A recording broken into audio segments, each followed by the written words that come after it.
Greetings, everyone. This is Koku from the Bitter Medicine Podcast, inviting you to tune in to the Bitter Medicine Podcast on KWAZ Radio. Peace, family. This is Oni, inviting you to listen to the pro-black perspective, where black problems are addressed with black solutions. Greetings, fam. Tune in to The Learning Curve with me, the revolutionary matron on KWAZ Radio.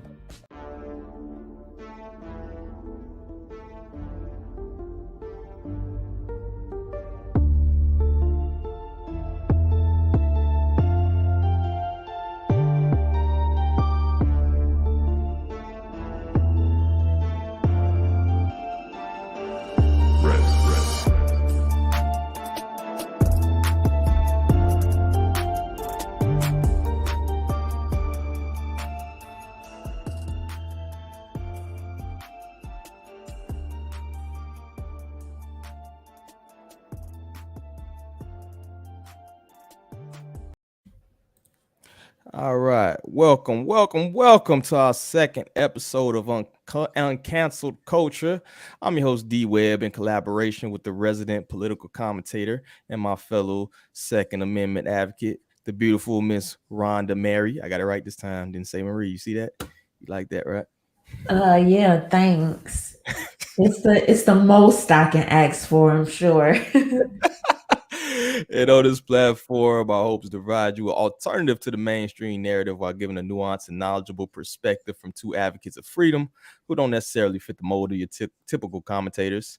Before we begin, I got shout out our KWAZ radio family. Make sure y'all check them out. We got the Better Medicine podcast hosted by Koku, the Pro-Black Perspective, hosted by Oni Tase. The Learning Curve, hosted by the Revolutionary Matron. Forecast Radio, Brother Bakari, is a gang of shows over there, so just make sure y'all check them out on the KWAZ YouTube page. And lastly, the podcast is on Patreon. Please donate. Of course, proceeds go to upgrading the show, and I need some rims too, so make sure y'all get it. No, I'm just playing, but providing the best content we can for our loyal listeners, and also for those looking to reach out to the show, drop a comment, let us know if you want to hear us talk about something. Hit us up at theharshrealitypod@gmail.com. Now, without further ado, I'm tired. I know you're tired of hearing me run my mouth, so let's get into the topics of today.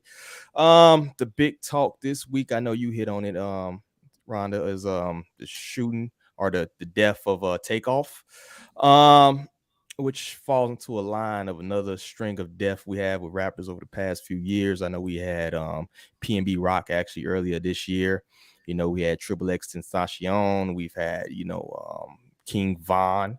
All of these fall in the last couple years. You know, we can even go back farther, which, you can go the largest stars of the time, Tupac and Biggie, if you really want to go that far. But it seems like it's always something after something after something. And once again, I know you hit on this before. Is there something inherently wrong with the culture itself? Or is these just unfortunate incidents of people messing around with guns that shouldn't be? What did you got, Rhonda? What you think, or what's your take on it? Somebody said something to me on Twitter the other day, something similar to, this is what happens to people, or, just almost trying to say like this happens to the public at large. And that is just not the case, okay? We don't have a string of comedians that are dying from violence. We don't have a string of actors that are dying from violence. And so for us to pretend or act like we should turn a blind eye to the fact that this seems to be happening a lot, specifically in hip hop culture, just says something. So then the question becomes, is it that people that are living a certain lifestyle are attracted to hip hop, and that is why they choose this profession? Or is it something happening once they become these hip hop artists that put them in these dangerous situations? That's really what we have to evaluate here. Right. And then, the culture itself, what these people even have what you call the CB4, right? These call them the wanksters, the gangsters. Are these people even beforehand did rap make them even turn to the lifestyle. You have a lot of people who didn't even start. Take for instance, you had a Lil Wayne. I never heard Lil Wayne talking about Bloods when he was, he was in the game. He's 13 years old. In his mid-20s, he's gang banging. Which further goes in line with the episode we had before with the check-in culture, where these people feel the need or obligated to turn to street figures to protect them when they go different places, when they have to go to these different clubs, maybe these clubs that necessarily aren't the safest in the world, right? In the case of Takeoff, this man was actually supposed to be in Houston, under the protection of the infamous Jazz Prince, and that's one of the things that they've been hitting on, is that when you have to align with gangsters in order to make your money, in order to get your bread like you need to, that also fits in. So I guess it's a failure of the culture in general. Is the provocative nature of the music, would it be diluted if you didn't have these gangsters elements involved in it? It's supposed to be street music, right? So is it a failure with the culture on your end? Do they have to be involved with these gangsters? Do they have to be involved in this lifestyle? Do they have to do the pistol play, right? Even hearing the lyrics, right? And it was interesting. I had somebody the other day put up like a poster status or something like, oh, here y'all go, want to blame the music. When people were killing each other over like jazz music back in the day, which like that doesn't even equate, bro. That's like the dumbest thing I've heard. And I'm paraphrasing, but those murders and things back then was probably involved with some actual some gangster stuff that just happened to fall in line with the music, where now the music is aligned with the gangsters. You know what I'm saying? So that's why I kind of look at it too. You know what I'm saying? The gangster lifestyle comes along with being a rapper. If you're not a gangster, they looking at you like, yo, what's going on? You a corny, you a cornball, you a Nick Cannon of the game. You know what I'm saying? You remember how they was clowning on Nick Cannon? Mention this one thing, right? Like people try to say, oh, it's not the music, it's not the music. And don't get me wrong, I do think that it's a multi-layered problem, and it is deeper than just the music. However, for example, take Nick Cannon. And all these young black men, regardless of what we could say about Nick Cannon at this moment, but all these young black men that he have put on to TV, to successful careers. We look at people like DC Young Fly and all of those young guys that have come up. Some of these people haven't come from the best conditions, and you don't see them getting a spot shot up. So like, you know what I mean? You don't see tons of NBA players every day getting shot up. You don't see tons of football players dealing with violence. Every blue moon, you have a football player or an NBA player that deals with violence. Yeah, every blue moon, but it's not nearly as close to the culture of hip hop. Yet these are all industries where you have tons of black men. You don't see people trying to, run up on Cat. Well, Cat Williams did get beat up. That was a bad example. That little boy that one time. Oh no, Cat Williams got run down on by a 12-year-old. But it was no gunplay though. You see what I'm saying? So we have these segments and pockets and industries that are heavily influenced by black men, and you do not see the same level of violence.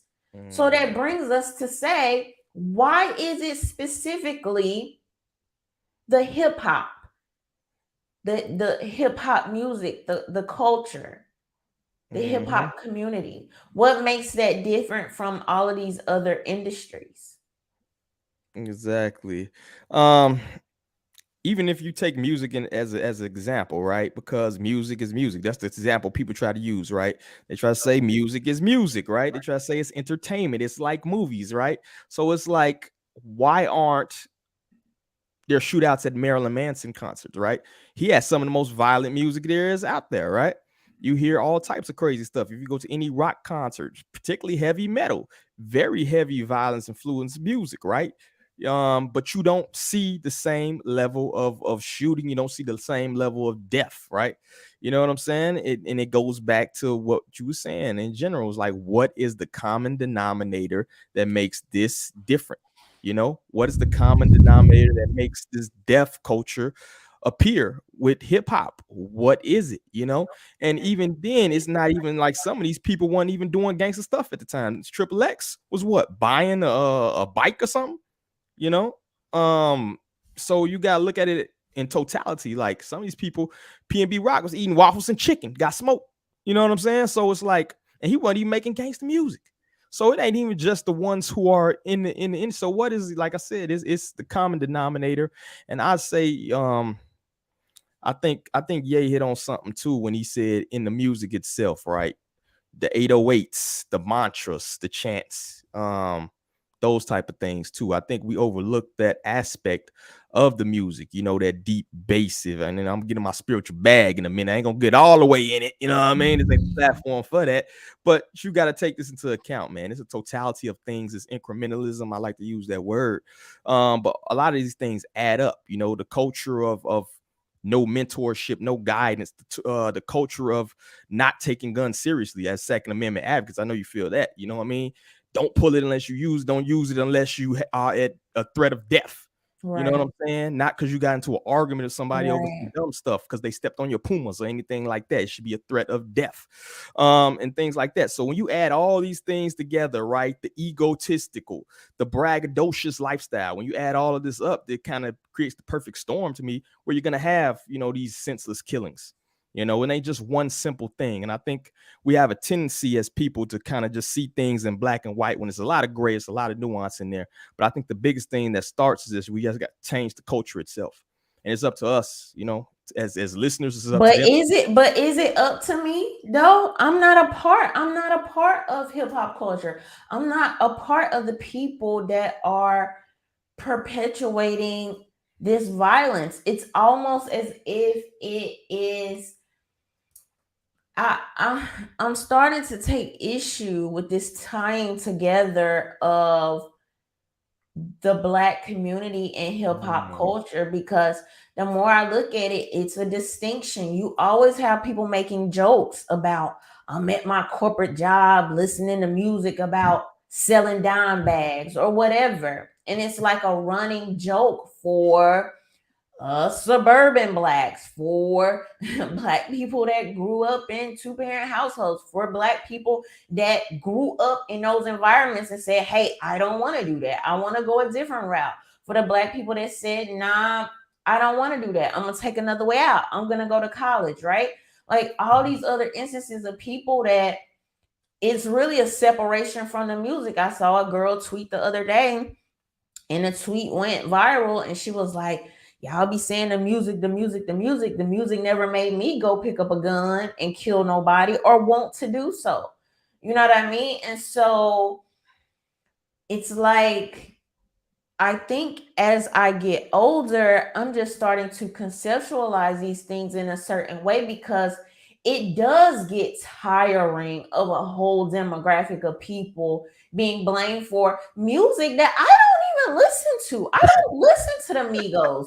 I know their most popular songs, maybe 3 or 4 songs, but other than that, why do I have to be held? Oh, we gotta come together. We gotta stop the violence. I haven't been violent.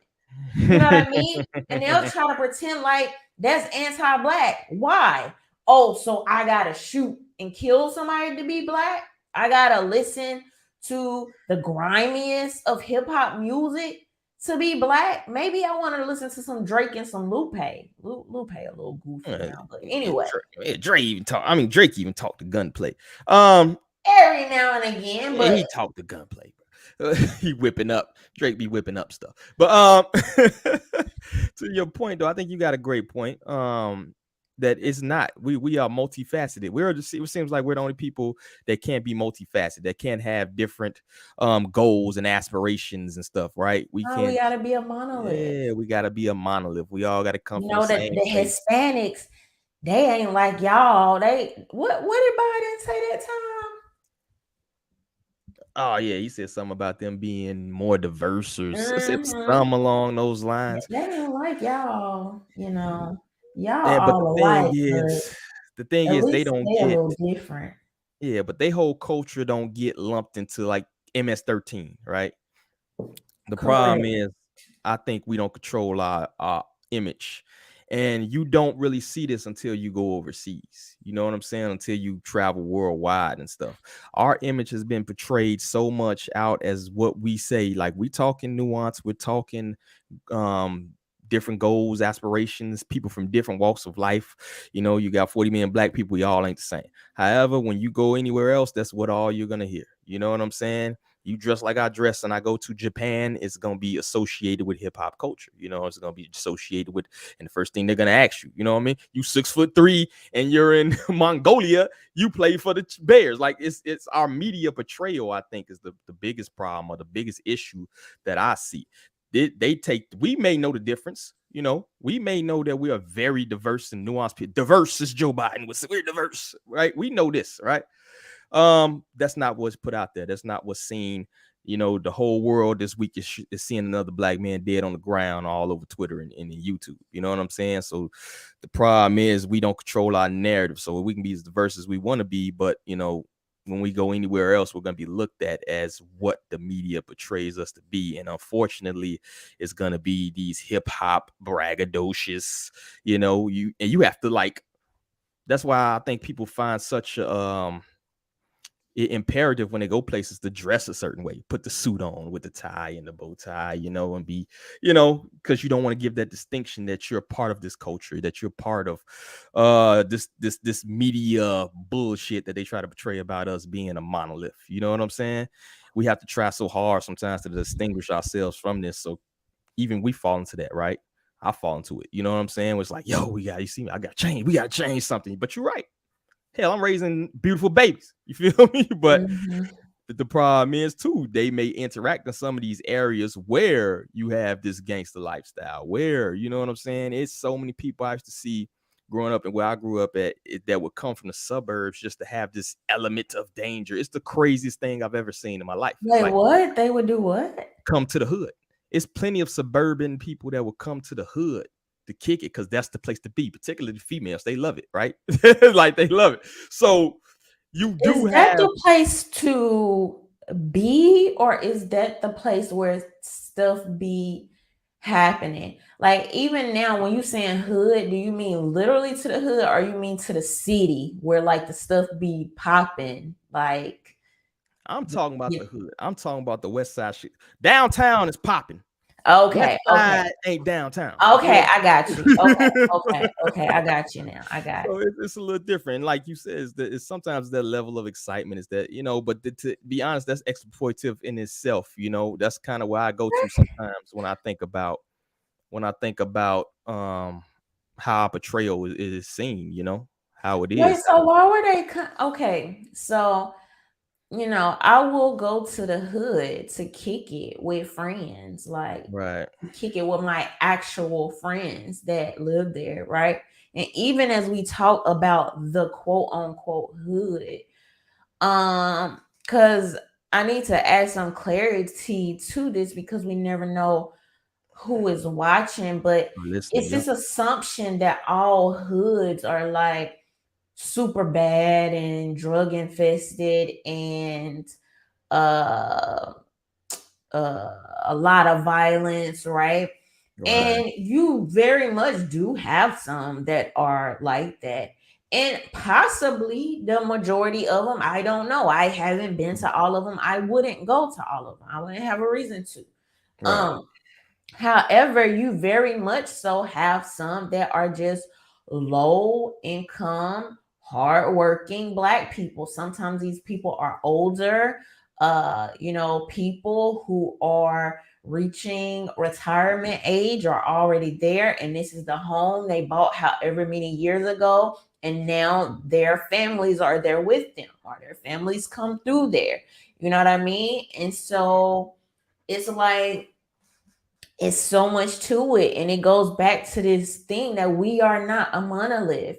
And I know that sometimes even when you say hood, like it's so many bad it's so many bad, like negative connotations and stereotypes that could come with that. But even me, like, I know that some of the experiences that I've had spending time with my friends and stuff like that, it's been so much love and culture. And like in Mississippi, this were the people driving through, like, they wave, they speak. It's like it's a certain level of culture that you really can't explain to people that's not from there. And every hood is going to be different. You know what I mean? That may not be the same experience in the Chicago. That may not be the same Well, experience in a LA. well, even in even quote unquote hood, right? Even if we take that word, to me, it doesn't even necessarily mean a bad area. And to me, 95% of people in any hood in America are just hardworking, go to work every day. I say 99%. Just hardworking people go to work every day and things of that nature. So I don't want to give off this thing that I'm presented as a negative, right? But at the same time, there are distinctions, there are things that happen. And then honestly, it was a good thing. When I was growing up, we went outside, we interacted with our neighbors. Even if we was doing wrong, we were taught to carry the grocery bags for the old ladies. If you're on the corner, you carry this, you know what I mean? So there was a sense of community, there was a sense of culture, right? But we also knew that our area may not necessarily been the most economically stable at the time, right? So people have to do what they have to do.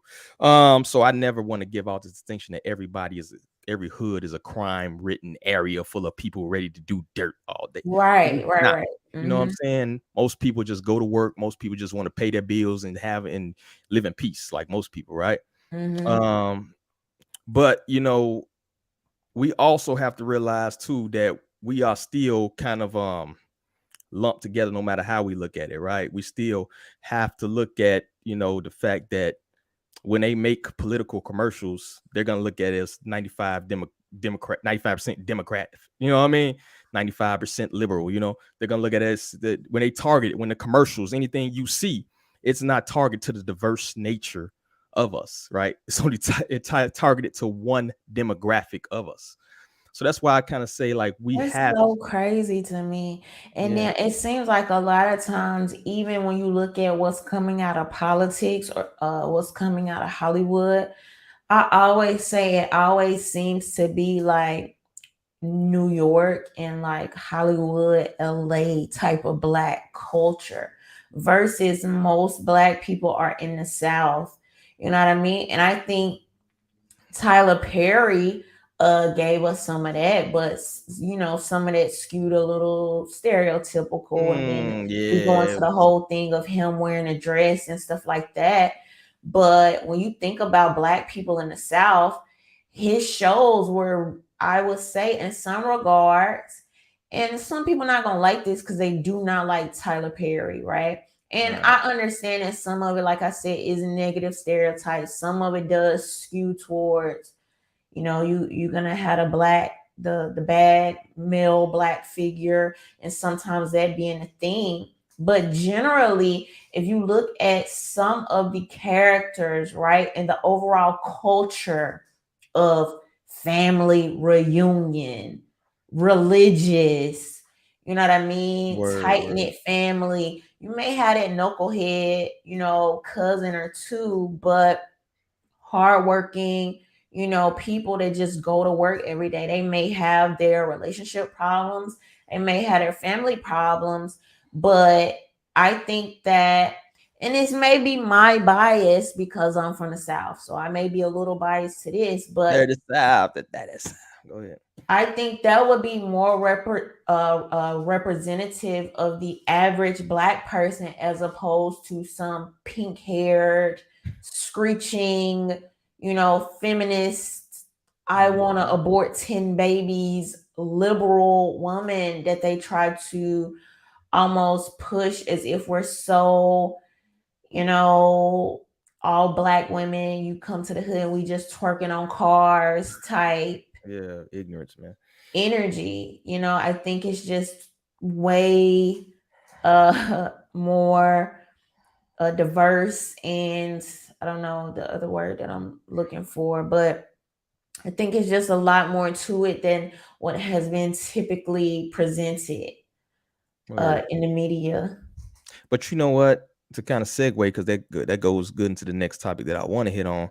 I don't think it's just outsiders' portrayal of Black culture. I think within Black culture itself, that you have people, some who are they would call leaders, or some they would call representative of the community, or some of our legends or whatever. And I want to take it to a tweet of Uncle Luke Campbell, right?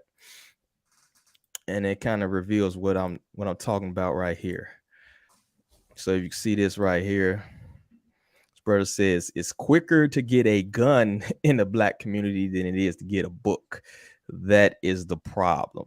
So, this is supposed to be one of your legends, right? It's supposed to be one of the people who is supposed to be doing good, right? He's supposed to be coaching this football team, but he puts out some blatant BS like this, which I definitely take to heart. And I think you commented on it, that this is probably the worst. And if you want to talk about the the racism of low expectations, bro, it's a library on every corner. Your team plays on a field in front of a library that is full of books. Everybody has a cell phone in their pocket where you can download apps with free books on them. But you portray this, it's quicker to get a gun in the Black community than get a book. Like, where does this come from? And this is from supposedly our media sources. This is supposed to be from our community, right? It's supposed to be a representative of us, even though we've probably been rich for about 30 years, probably ain't been in the hood in about 20 of them. But this is what's being put out there. It's gotta be like a top 10 worst tweet ever. And then he doubled down on later. But let me get your thoughts on when you see stuff like this. Like, where is this coming from? If he wants to make points about literacy rates, right, in inner city schools, if he wants to make a point about violence in inner cities, I think that both of these are important topics. These are topics that I myself have talked about and talk about regularly. However, when you go on to do it in a very stereotypical, flagrant, salacious, misleading way, that is when it comes problematic. It is such a limiting and just overall ridiculous take that now people cannot imagine dealing with this topic seriously, because now you just started it on the wrong foot, and people are only going to see that you are trying to troll, trying to be problematic, trying to be biased, whatever that could be. Shilling, you're shilling, whatever you're doing, whatever you're trying to do. I think that's a huge part of it. Shilling, like, just saying stuff that's just so untrue. And I talked about this on Instagram today. I mean, you literally have the public library, you have the little free libraries, you have the book bank, you have the free book banks online, you have schools where these children attend where they can get free books. You have organizations that give books away. Like one of my aunts, lifelong passions for what she has been working on for the last several years, nonprofit organization literally dedicated to giving children books for free, helping them read, helping them improve these literacy rates, right? That is the literal stance of her nonprofit organization. This is what she does and has been doing it for years. And so to somebody like me that knows that work and see people in the local community just doing it, you sound ridiculous. You sound absurd. And instead of highlighting these people that deal with violence, that deal with reading, you rather just inflame people as just a ridiculous, ludicrous talking point. You're speaking in a catchphrase. it's ridiculous. It's almost like facetiousness is a language to these people, you know. And then to top it off too, the man went and doubled down on it. You know, let me pull this up. So, you know, you had some people call him out, thankfully. The ratio, as we call it. So once he put this up, he puts that it's easy for you to say it to, because the dude that said you can literally go to Amazon, order a book, and get it in no time. How many community libraries folks opening up? And this dude goes to say that's easy for you to say. You really think they got laptops and computers in the hood? Unbelievable. Here's the problem. And this almost hits onto the former point you made in the hood. So what's going on in the hood, yo? You can't get they don't have laptops anymore. You literally had a whole school year suspended where they was giving out laptops to kids so they can do work from home, you know, which honestly, if you want to go to literacy rates, you've seen them dropping this past year with the lockdowns, but that's a whole different topic. And I guarantee this man was probably advocating for that as well. Seeing the detrimental effects of that with the literacy rates. Now you want to say, once again, the expectations, the racism of low expectations, right? We don't have hoods. We don't have laptops and computers in the hood. I was playing number crunchers in 92, brother. Oh like, my God. What are you talking about? I was playing Oregon Trail in the 90s. We got computers in the hood. So that's so crazy to me, man. That's so crazy to me. Yeah, he doubled down on it. And it's like, when was the last time you went anywhere these so-called hoods you talk about, you know? And if that's the case, you're a multi-millionaire, you know? If you want to go to that route, why aren't you handing out laptops and computers since we so downtrodden? Why aren't you handing out cell phones to the kids? You know, it's so many ways you can take this and just twist it and be like, yo, like, what are you even saying to this point? Like, what did you hit the yak before you started tweeting when you was writing this? Like, it doesn't make sense to me. And Honestly, it's just insulting. The crazy thing about it is the only time these people ever talk about violence, ever, that affects our communities is when it's one of their blue check buddies, or when a Dem send out these talking points, these anti-gun talking points after a white school is shot up. Like, that's what it is. It's no other time. Nobody can point to no other time these people ever address violence in our communities. Ever. It does not happen. It does not happen. It's a non-discussion. It's a non-discussion. Exactly. It's just it's ridiculous at this point. But I ain't gonna beat up on Luke too much, man. I know he's getting old. I don't know what happens to some men when they hit like the 50s, where it's just like liberal talking points just kind of spew out of their catchphrases. It's like, bro, that's not what we're doing, you know. But you know, if you're going to make that distinction, if you're going to play to that narrative, you're going to play to that rhetoric, at least highlight what you're doing to counter it, right? Don't talk about the not being able to read, or how hard it is to get a book and you don't have a library out here. Don't talk about that when you don't have an app where kids can download. Don't talk about that when you're not mentoring, you know, or opening up your own school. I know a sister here who was picking up, she opened her own school because she left the school system, opened up her own school, was picking kids up in a minivan. You know what I'm saying? Had about 5 students and was teaching them. She came and spoke at one of the things we was having, one of the events, and it was crazy because the state was trying to shut her down. So there are people out here who don't have half the resources of a Luke, but they put in work. You know what I mean? Shout out to King Randall, built it from the bottom up. You feel me? Yeah. So we can't keep talking. You can't keep making these ridiculous claims and not showing your work. That's all I'm gonna say on that. That's all I got. You got anything else on that one? No. All right, let's go to what everybody's probably done here about Kyrie, which we just had some breaking news about him being suspended. But what I kind of wanted to hit on too, going into the narrative, the whole totality, because this has been going on, I think, for a couple weeks now, at least a week and a half. The media persecution of Kyrie, and also, you know, we're seeing Ye also comment on it. But Ye commenting on Kyrie. Yeah, he put something up, like a picture of him. He put up a picture of him today. Like, this is breaking news. So he's showing his support for Kyrie, you know. So we had, you know, everything from, we had harassment on the sidelines. You had these oppressed people in $1,000 seats talking and kind of taunting Kyrie, I seen. And it kind of harpens to people who kind of go off and speak from their own truth, speak from a different place, particularly if you're a black man in certain environments where you'll be, you know, persecuted. But let me pull up this video real quick.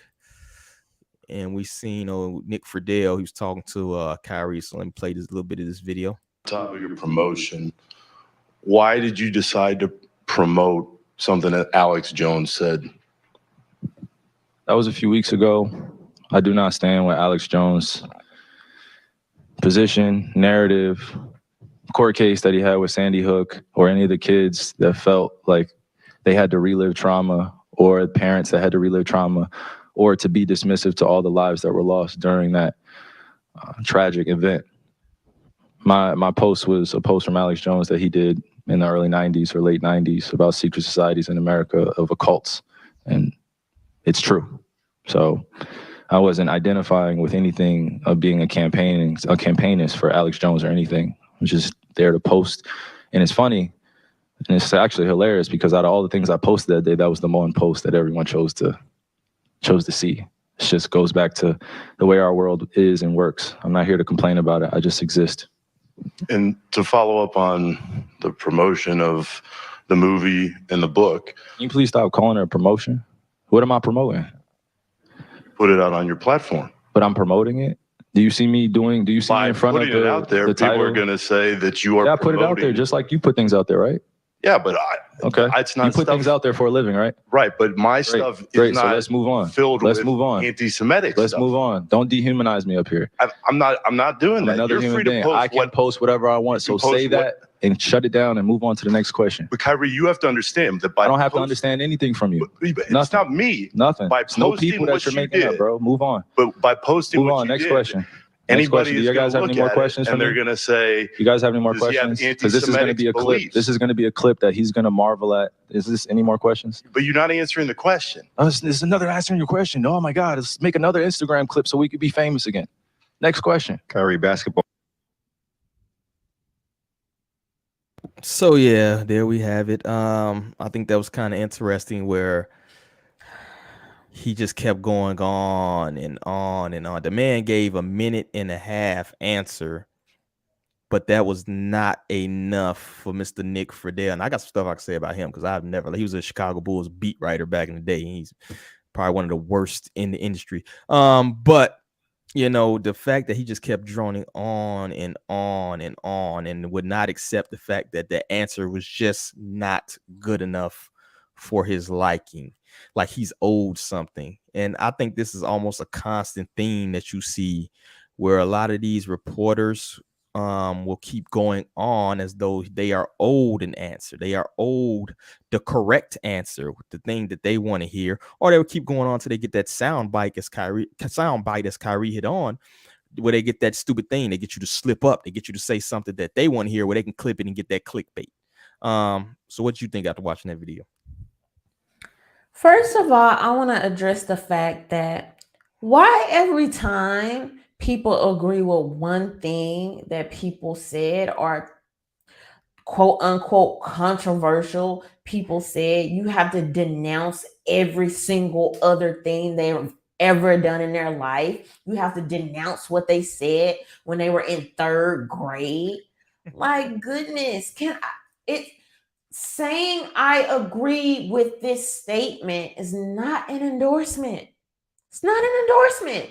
Okay. Exactly. There have been points at some point where I have agreed with a statement from Kanye West, where I have agreed with a statement from Kyrie Irving, where I have agreed with a statement from Louis Farrakhan, where I have agreed with a statement from Trump, where I have agreed with a statement from Boosie.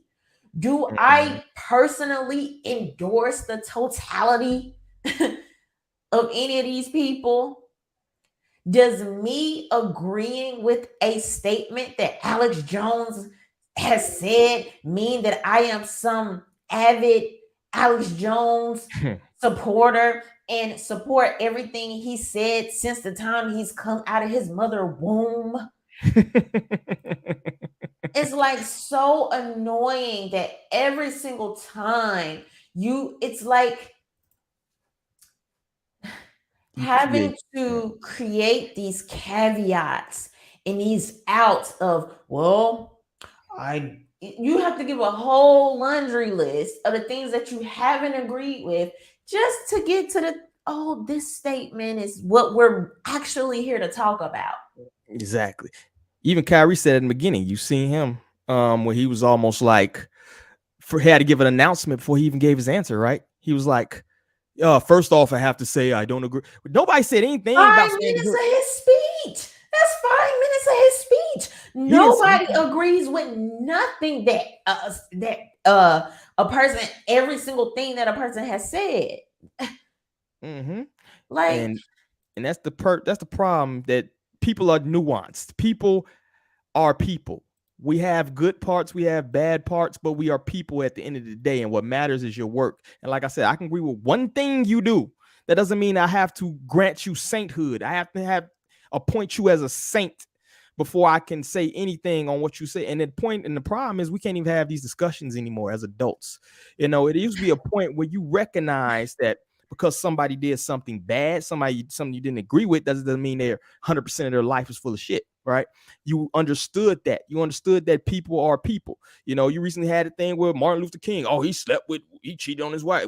True or not, I don't know. But it's like, so now you finna throw away a whole lifehood of work, no matter how you feel about the man, because he was a human being with flaws like anybody else. Everybody has flaws. You know what I'm saying? Whoever you love in life, whoever you idolize, whoever, you're not going to agree with 100% of what they do. And they had a camera following them around 24/7. You would see some stuff you probably wouldn't want to see. Right? Absolutely. That's people. And this cancer culture, which is salute to the name of this segment. This cancer culture thing is a continuation of that, where you almost see people paint themselves so virtuously that it's almost, I wonder why you would even be on that side. I don't even know why you would want to play that game. You've been seeing people like embracing like any derogatory terms because they've lost meaning now. You use them so much, you try to appear so virtuous that any terms that you use are derogatory ain't even derogatory no more. It's like, yeah, I'm that. Say it again. Yes. You know what I mean? A shirt that says proud turf. It's terrible. Like, cool. I'll take that. Exactly. You know, whatever you want to call me, you can call me, you know, and that's what we're seeing, that the power is losing its power. Even these media people. That's why I think they panicking. That's why you got Nick Friedel. Like these aren't even, they ain't saying not one thing about basketball no more. I seen another conference today with Kyrie. It wasn't one talk about X and O's, no how your jump shot working. I don't even know the Nets record right now. This is all we know. This is it. You're supposed to be news. Y'all supposed to be sports commentators, sports writers, sports journalists. Why the hell don't y'all talk about sports, bro? What's the score of the game, bro? Who got traded? Who's on the trade block? This is all we see, and it's indicative of this society. It's nuts. And now, you know, we just got the recent breaking news that they done suspended this man for something he didn't say. They suspended him from the league at minimum 5 games. I think it equates to something like $200,000 a game, which he probably gonna get a lawyer and get that back because it's the dumbest thing in the world, right? It's probably a waste of everybody's time. What are they saying the reasoning is? Like what's the actual reason? Yes, was the team itself suspending them, and they saying, let me see if I can pull it up. He didn't specifically denounce anti-Semitism or something. Here goes the press release. All right, yeah. It can't be what you didn't say. It has to be what you said. He did not denounce. That can't be the answer. That makes no logical sense. That makes no logical sense. I would fight that so hard. Like, no way. Can't be possible. Yeah, here we go. Can you see that? Oh, let me put it on the screen. Hold on. All right, let's read part of this. Over the last several days, we have made repeated attempts to work with Kyrie Irving to help him understand the harm and danger of his words and actions, which began with him publicizing a film containing deeply disturbing anti-Semitic hate. We believe the taking The path of education in this challenging situation would be the right one, and thought that we made progress with our joint commitment to eradicating hate and intolerance. We were dismayed today when given, here we go right here, when we were dismayed today when given an opportunity in a media session that Kyrie refused to unequivocally say he has no anti-Semitic beliefs nor acknowledge specific hateful material in the film. This was not the first time he had the opportunity, but failed to clarify. This sounds like something you would say to your 5-year-old. It sounds like a lawsuit. It sounds like a lawsuit. So you are suspending me for something I didn't say. Now, if that would have said, "Oh, they're suspending him because of the link that he shared," and in his contract, he has a social media clause that says, if the team believes that you are promoting or sharing anything that is hate-filled or includes hate speech or goes against our outlaws, I'll say, okay, they may have some wiggle room there. I can see that, may not agree with it, but I can see where they're going with this. But to say the reason is because I did not say something, no, that's a lawsuit. Y'all got me messed up. Big old lawsuit. I wouldn't play another game for the Nets if I was this brother. I would just go get the best lawyer I can get. What's Crump doing? He probably already called Kyrie about 20 minutes. This is right in his wheelhouse. And then it even gets, it almost gets worse. We have decided that Kyrie will serve a suspension without pay until he satisfies a series of objective remedial measures that address the harmful impact of his conduct, and the suspension period serves no. This does make, what is detrimental about his conduct, right? And what are the remedial measures? Where is the handbook that says if you ever say anything anti-Semitic, you must do X, Y, Z? This right here is them telling you they're going to put this dude on until he serves an apology tour, as we call it. It's almost become cliche now. When you say something about a certain community, that you have to go on the apology tour. And it's only this community. If Kyrie had made a whole album talking about how he hates the N-words, he'd probably get a Grammy. But because he addressed a certain community, now he has to do objective remedial measures. What does that even mean? What language is that? Where is it in his contract that he says he has to have no anti-Semitic beliefs in his lifetime? Where is that? Where's the contract that says we are allowed to say what you can think? Because that's what you're saying right here. Because he didn't say anything specifically. In fact, in one of the conferences, he says he has no ill feeling. He's all love. He loves all communities, right? He said nothing himself. He shared a link and refused to bend the knee.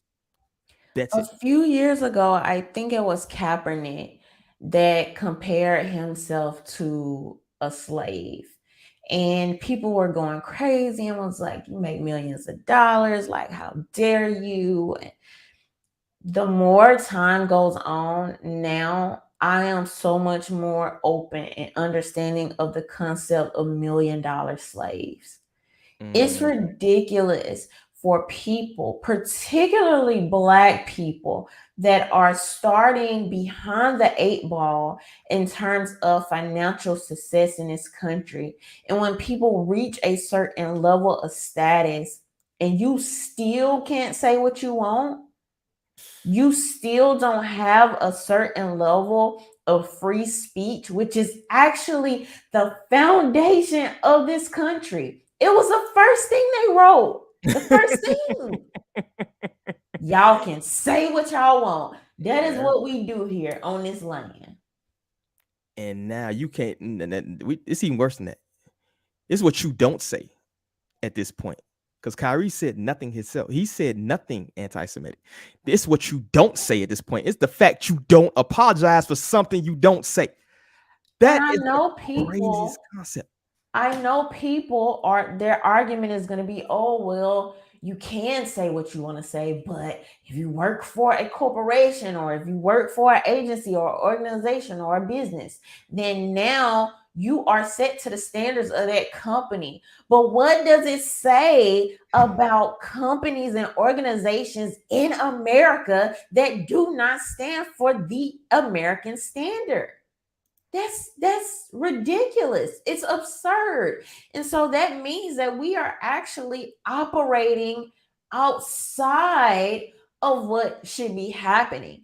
And I want to be clear, this is not a license for people to go around and say things of violent nature. I am going to do this to you. I am going to do this to this group of people. This is how I intend to harm you.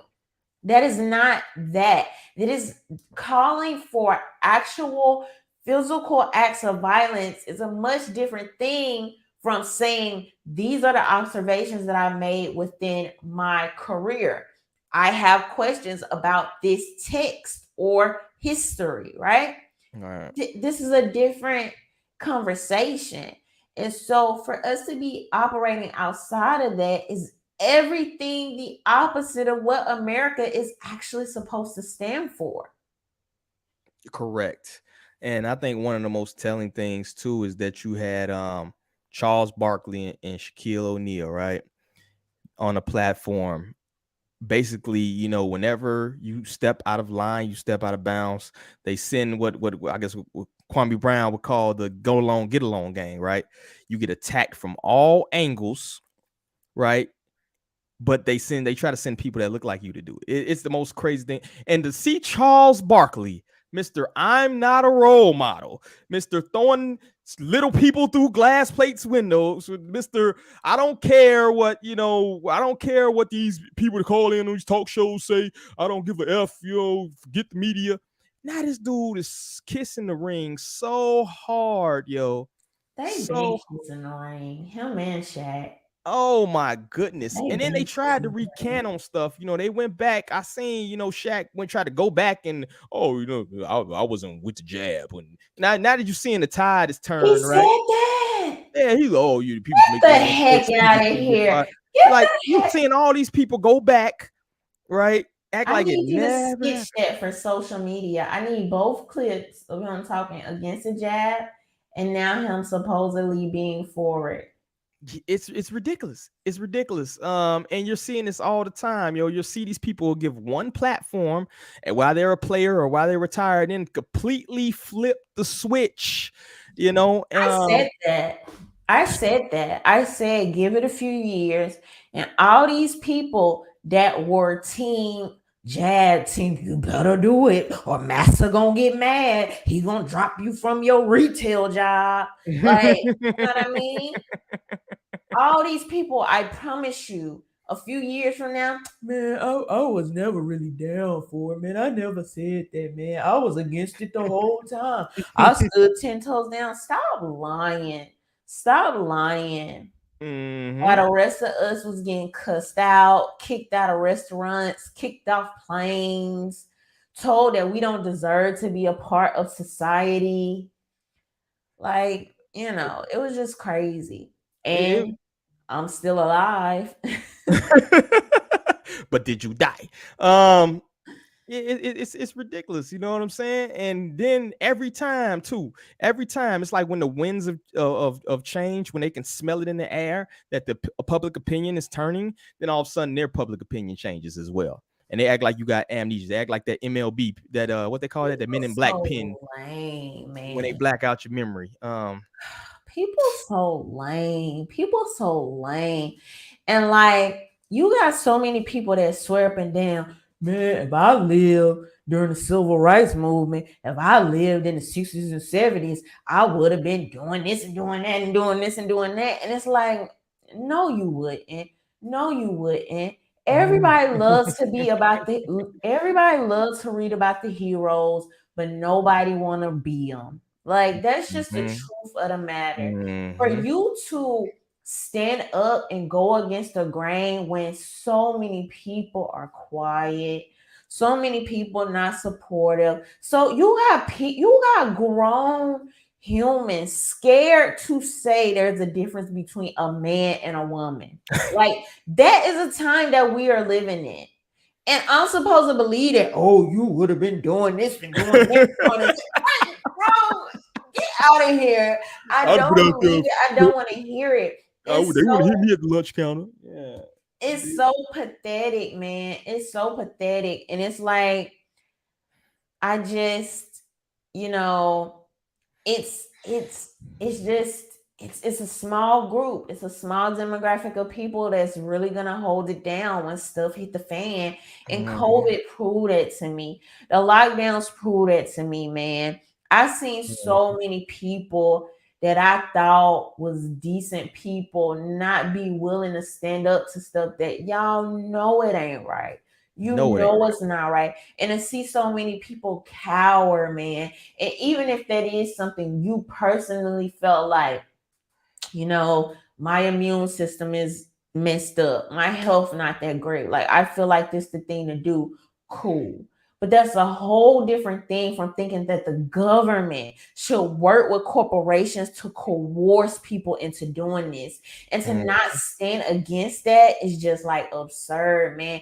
And I seen so many people tuck their tail. I seen so many people talk tough at the beginning. And then all it took was vax that thing up by a juvenile to make people change what they were saying. And I'm like, dang, man, like if that's all it take, a couple commercials, a little pressure from your employer, like you can't stand. You really, I was about to say, they hate their job. It's people that will complain. You making $16 an hour at Costco. You complain every day, yet you coerced into taking a jab. Like, it makes zero sense to compromise the one thing you own, right? The one thing you're supposed to own in this free America, right, is your body. That's the one thing that you're supposed to have sovereignty over, right? And we see that that's a lie. I think you hit it right on the head. Like, it was very telling. It shows you who you should mess with these past couple of years, right? It shows you who was actually, and that's the simplest thing in the world. We ain't asked you to go out there and save, take kids out of a burning building or jump in front of traffic. You literally just had to say, nah, I ain't putting that in me. Do what you got to do. I'll find another job. Even if you put it in you, like stand up for the right of other people to choose differently. Right. Like the bullying and the shaming and it was just ridiculous, man. It was just ridiculous. It was ridiculous. People literally telling us we didn't belong in society. Like, I've never told nobody that, regardless of the decision they made. I never said, like, you unfit for society because you made this choice. Like, that's just crazy. I never said you don't deserve a choice. Like, these are just things that I would never say. I would never stand for, regardless of the side of the aisle that I'm on. So it was just crazy, man. It was just crazy. And I think this thing kind of sums it up. I think we're seeing things come kind of full circle, where to the point where it's going beyond, the jabs and all. It's going to your thoughts. You're not going to be allowed to have any thoughts that operate from the mainstream. We seeing all this through social media, right? You're seeing the people, the crazy cancellation that was going on through there, right? And that's your thoughts. That's literally just your thoughts, right? That's literally just you almost having a journal, a diary that's just happened to be public, and you're putting your thoughts out there, and you're not allowed to think anything outside of that, or you're seen as inciting, even though you may have told nobody to do anything violent, any act like that. So once you get to the point where you cross that precipice where people are trying to regulate your thoughts or even regulate discussions, how are we as adults supposed to dismiss bad ideas if you're not even allowed to discuss the bad ideas, right? It's almost like they're trying to hide it from you. They're trying like the kids, like you can't watch the rated R movie, right? It used to, how can you dismiss these ideas if you can't debate them, right? Well, the worst part about it is that it's actually radicalizing people. It's radicalizing people and pushing people towards conspiracy theories, because when you are trying to hide information from people, now people want to feel like, okay, what are you trying to hide from me and why? And you have some people that have been their trust for Big Pharma has been so damaged that they'll never go back to feeling the same about Big Pharma as before. Like, those bridges are burned. Right. You got people who don't trust the election system no more. You got people who don't trust anything no more. So once you push things to a certain extreme, what was it say? You get once you go to, well, for every action there's a separate but equal reaction, right? That's why balance is the great equalizer. You need things in balance. When you push somebody to an extreme, you're gonna have a reaction on the other side. When you're pushing that men can have babies and you should have BOGO abortions and people can't say their thoughts or they should be canceled from society, guess what? It's gonna come back the other way because it always does, right? And what's that gonna look like? You know what I'm saying? I just think people need to think about the decisions they make. I need to think about how they react to people, how they dismiss people, how they basically had your sitting head of the table, right? Go up there and say basically 70 million Americans suck, right? They are unfit to be here, right? Now you're gonna have separate but equal action on the other end, right?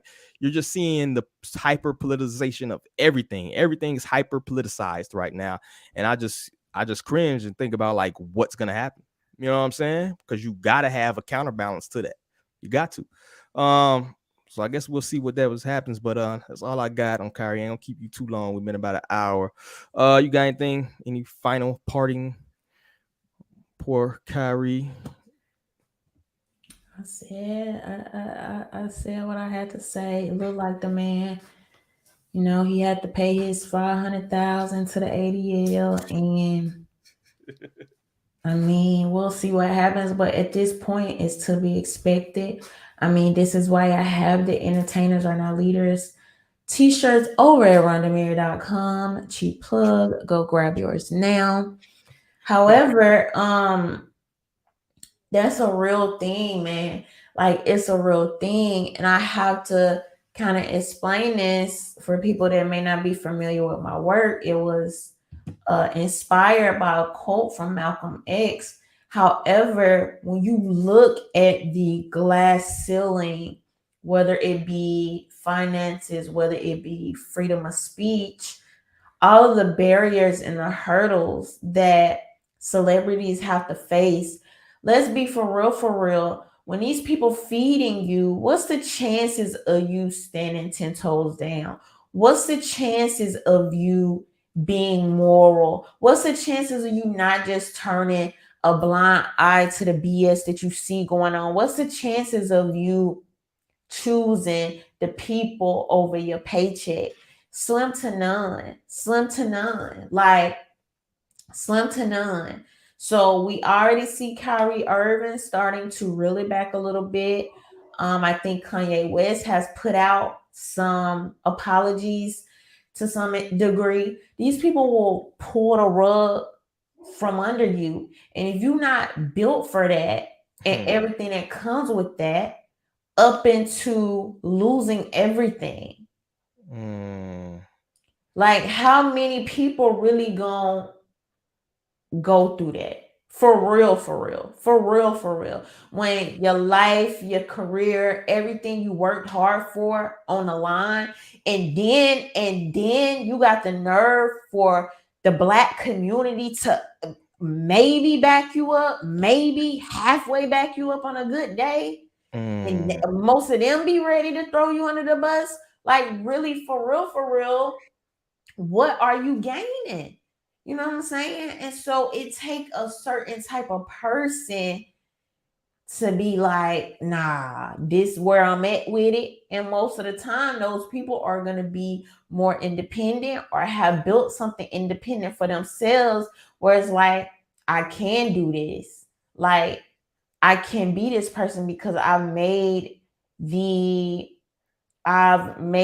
pillow to land on, you know? So I understand the complexity of the situations that they are in. I get it. And I am no way, shape, or form in close to the levels that a Kanye West or a Kyrie Irving are. However, even in my small day to day, I've risked relationships, friendships, you know, opportunities and other things because I have the courage and the nerve to say some of the things that I do. And so that's part of what comes with it. Even my safety. Now I have to be concerned for when I'm out, people see me that recognize me. Now, are all of those people going to be a fan of what I'm saying? So far, I've been lucky enough to bump into good people, or at least people that had a nerve to come up to me and be like, yeah, I didn't really agree with you on some of these things. Let's hash it out if we got a second while I'm standing here talking to you. But who's to say I won't bump into the person that feel some type of way, that won't want to start an argument, that won't want to threaten my safety? We don't know. And I'm definitely 100% not trying to speak it into existence, but I for sure know people that it has happened to. You know what I mean? So it's just all, everybody at their level, and it's just all about what you're willing to risk. That's really what it comes down to. Yeah, you're about to see who's about that life, as they used to say. You know what I mean? You're about to see who's about that life. I don't think nobody gonna mess with you though, Ron. They know you got that thing on you. You feel me?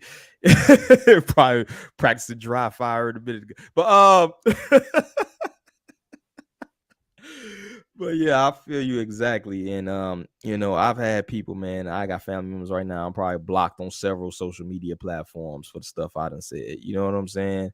But it's all love at the family reunion, But That is awful. I had people argue with me, all types of stuff. You know what I'm saying? So it's crazy to see what happens. What people are willing to do and dismiss you from their life when you don't agree to what they agree to. You know what I'm saying? So I agree with you on that.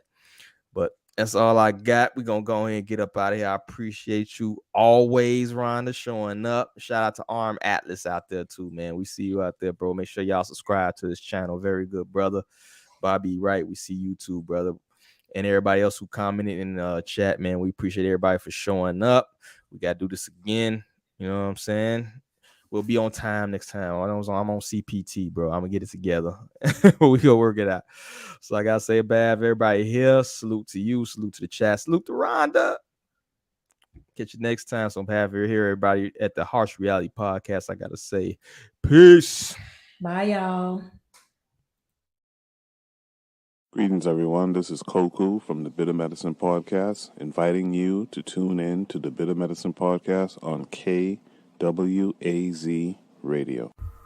Peace, family. This is Oni, inviting you to listen to the pro-black perspective, where black problems are addressed with black solutions.